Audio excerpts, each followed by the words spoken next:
大家好，看倩姐脸上刚刚熏蒸过。昨天倩姐头痛咳嗽，一塌糊涂。但是呢，倩姐是一直不喜欢吃药的。昨天晚上一晚没睡，后来想想，用倩姐的绝招，所以呢，早上就开始熏蒸，就是蒸脸。然后拿一些中药哈，其实年轻的时候就学一点这些养生的知识，这些药理知识还是挺好的。这些药是倩姐的媳妇帮倩姐买的，她这么年轻，她居然懂这么多药理的知识。其实她是做网络设计的，这个除了治我的头痛咳嗽，还有可以美白皮肤，让皮肤更紧致啊。这个效果是，因为倩姐常年生活在泰国，又是骑自行车，又是上海里游泳，很多人都问为什么倩姐的皮肤没有晒得黝黑。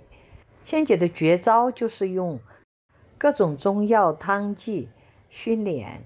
很多人皮肤黝黑，就是因为血液里面有湿气、寒气，然后血液循环不好，就会变得很黑，没有光泽。普通买的那些熏蒸的东西，因为它就是用水蒸气，水蒸气的效果就不是那么好，它起不到活血化瘀的作用。所以我们平时在炖营养品的时候，可以顺便用毛巾包着脑袋一起炖一炖。